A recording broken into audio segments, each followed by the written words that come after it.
बच्चों, इसके पहले वीडियो में हमने पढ़ा था कि जीवों में जनन किस प्रकार होता है और जनन में मैंने आपको वेजिटेटिव रिप्रोडक्शन बताया था कि पौधे कायिक जनन किस प्रकार करते हैं। आज हम आपको इसके दूसरे पार्ट एसेक्सुअल रिप्रोडक्शन के बारे में बताएंगे। वैसे तो जनन जीवों का नैसर्गिक लक्षण होता है। प्रत्येक जीवधारी अपनी संख्या बढ़ाने के लिए जनन करते हैं और अपने समान जीव उत्पन्न करने की प्रवृत्ति को ही जनन कहते हैं। जीवधारियों में जनन 3 प्रकार से होता है, कायिक जनन, अलैंगिक जनन और तीसरा हमारा लैंगिक जनन है। हमने पहले वीडियो में वेजिटेटिव रिप्रोडक्शन आपको बताया था। आज मैं यहाँ पर डिस्क्राइब करने चल रहा हूँ एसेक्सुअल रिप्रोडक्शन, अलैंगिक जनन।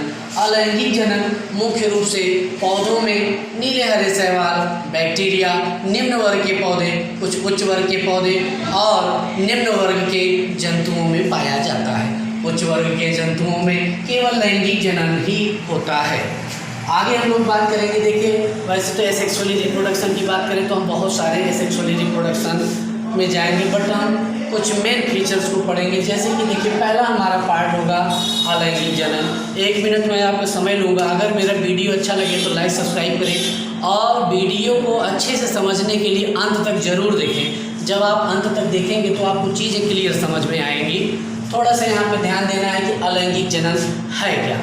अलैंगिक जनन जीवधारियों में बिना किसी गैमेटिक फ्यूजन के होने वाले जनन को अलैंगिक जनन कहते हैं। अलैंगिक जनन मुख्य रूप से मैंने अभी बताया कि यह कुछ निम्न वर्गीय जंतुओं, पौधों में पाया जाता है और यह निम्न वर्गीय जंतुओं में भी पाया जाता है। इसमें सबसे पहला हमारा है बाइनरी फिजन। बाइनरी फिजन को कहते हैं द्विविभाजन। द्विविभाजन का आशय यह है, द्विविभाजन का आशय यह है कि कोई भी जीवधारी 2 बराबर भागों में टूट जाए और एक जीव से 2 जीव का निर्माण हो। मुख्य रूप से इस प्रकार का विभाजन एक कोशिकीय जीवों जैसे कि बैक्टीरिया, नीले हरे शैवाल, माइकोप्लाज्मा और कुछ एक कोशिकीय जंतु प्रोटोजोआ, यूग्लिना, पैरामीशियम आदि में पाया जाता है। और इसके बाद हम बात करेंगे जो हमारा दूसरा है बडिंग मुकुलन कहते हैं। मुकुलन मुख्य रूप से 2 प्रकार का होता है, इंटरनल और एक्सटर्नल। अभी आप लोग मुकुलन जानते होंगे कि केवल एक ही होता है। आप आज जानिएगा कि एक तो मुकुलन आपका होता है एक्सटर्नल और दूसरा होता है इंटरनल। इंटरनल जो मुकुलन होगा उसी को हम बोलते हैं टॉरुलेशन। इसको क्या बोलते हैं? टॉरुलेशन। टॉरुलेशन क्या होता है बेटा? यहाँ पर जब किसी एक कोशिका पर दूसरा छोटा सा आउटग्रोथ बन जाता है तो इसको बोलते हैं बड। और ये जो बड होता है मुख्य रूप से ईस्ट में, यहाँ पर मैंने दिखाया है, ईस्ट में हो रहा है। और ईस्ट कोशिका में कई बार बहुत सारे छोटे छोटे बड्स बन जाते हैं और ये सभी अनुकूल परिस्थितियों में टूटकर अलग होते हैं और नए जीव का निर्माण करते हैं। ये प्रक्रिया हमारी मुकुलन में ही है, बट इसको जो है हम बोलेंगे इंटरनल बडिंग और टॉरुलेशन। और जो हमारा एक्सटर्नल है जैसे कि हाइड्रा नाइडेरिया संघ का जंतु है। इस जंतु के शरीर पर एक छोटा सा हाइड्रा बनता है उभार के रूप में और यह मुख्य जीव से अलग होकर नए जीव का निर्माण करता है। यह भी प्रक्रिया बडिंग है, बट इसे हम बोलेंगे एक्सटर्नल बडिंग।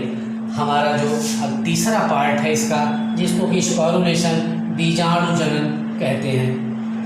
यहाँ पर ध्यान देने की बात है, बीजाणु जनन कोई छोटी प्रक्रिया नहीं है, बहुत बड़ी प्रक्रिया है। बीजाणुओं के द्वारा जनन बहुत प्रकार से होता है। बहुत सारे बीजाणु बनते हैं अनेक प्रकार के पौधों में, जैसे कि यहाँ पर ध्यान देंगे जूस्पोर, चल बीजाणु। इसी तरह से दूसरा एप्लानोस्पोर,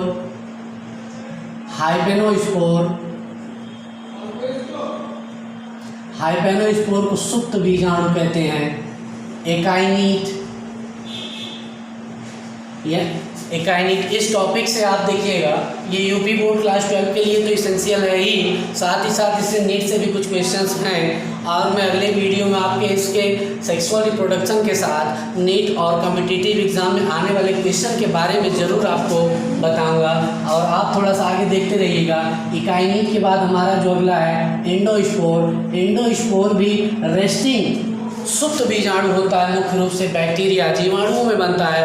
प्रतिकूल परिस्थितियों में अनफेवरेबल कंडीशन में बैक्टीरिया का जीव द्रव्य पूरी तरह से एक जगह कंडेंस हो जाता है और कंडेंस होने के बाद वो क्या करता है, कुछ समय तक वैसे ही पड़ा रहता है और पुनः जब फेवरेबल कंडीशन आती है तो वह बाहर निकल करके नए बैक्टीरिया कोशिका का निर्माण कर लेता है और इस प्रकार ये जनन करते हैं। अगर हम आगे बात करें, हमारा जो चौथा टॉपिक है रीजनरेशन। रीजनरेशन पुनरुद्भवन कहते हैं। रीजनरेशन को पुनरुद्भवन कहते हैं। पुनरुद्भवन की क्षमता कुछ जीवों में पाई जाती है। देखिएगा, ध्यान देना है, कई बार बोलते हैं छिपकली की पूंछ टूट के अलग हुई तो बोलते हैं कि ये भी रीजनरेशन है।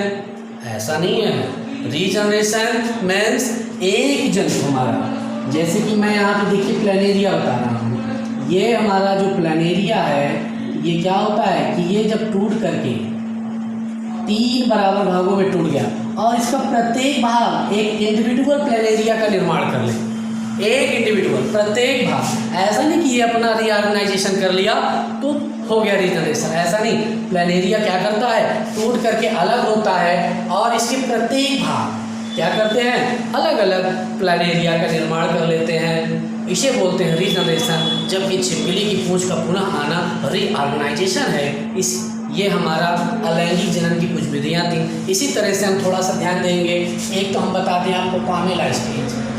पामेला स्टेज आप देखिए, तालाब अचानक से गर्मियों में खूब सूख जाते हैं और फिर जब बरसात होती है वैसे ही तुरंत उसमें शैवाल आ जाते हैं। कहाँ थी ये शैवाल?